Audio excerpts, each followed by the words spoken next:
ప్రభునందు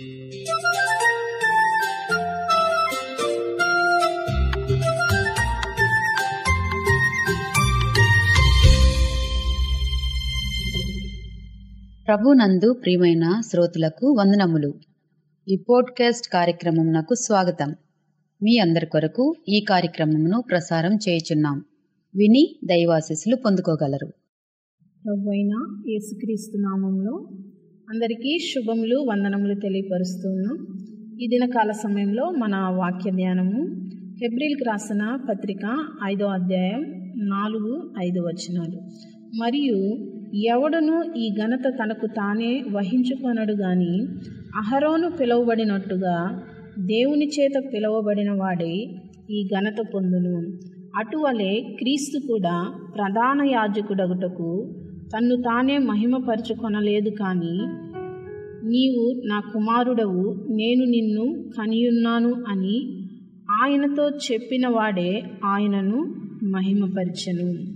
ఇక్కడ మనకు ప్రధాన యాజకుడైన అహరోను, అదేవిధంగా ప్రధాన యాజకుడైన యేసుక్రీస్తు ప్రభువు మనకు కనబడుతున్నట్లుగా మనం చూస్తూ ఉంటున్నాం.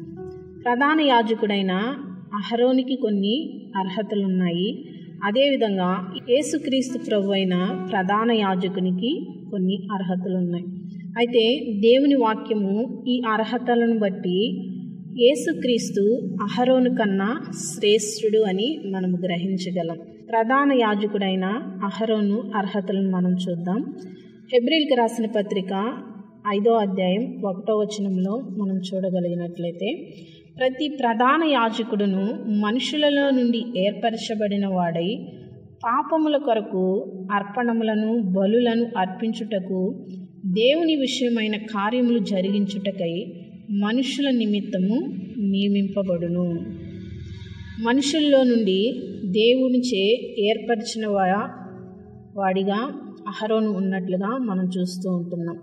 సంఖ్యాకాండము 8వ అధ్యాయం 6వ వచనం ప్రకారము, నీవు ఇశ్రాయేలులో నుండి ప్రత్యేకించి వారిని పవిత్రపరచుము అని దేవుని వాక్యము సెలవిస్తూ ఉంది.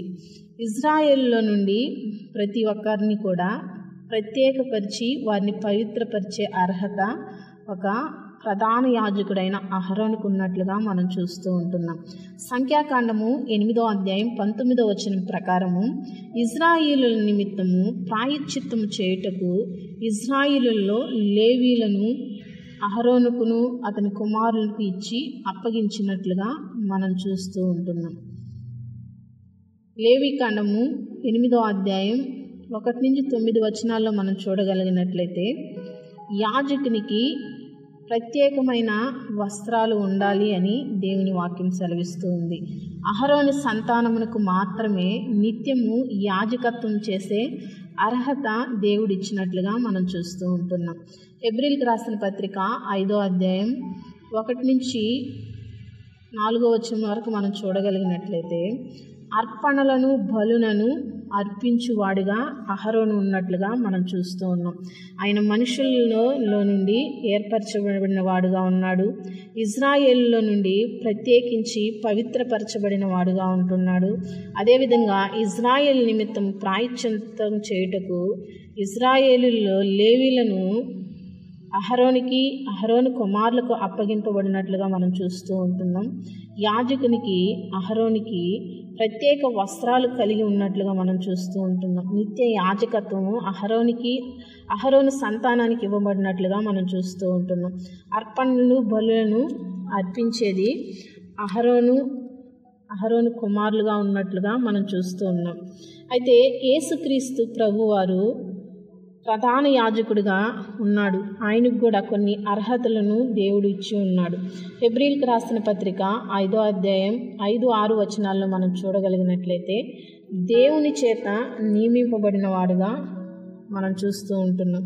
కీర్తనలు 2వ కీర్తన 7వ వచనం ప్రకారము, నీవు నా కుమారుడవు, నేను నిన్ను కనియున్నాను అనే ప్రవచనము ద్వారా యేసుక్రీస్తు ప్రభువారు దేవుని కుమారునిగా పిలువబడినట్లుగా మనం చూస్తూ ఉంటున్నాం.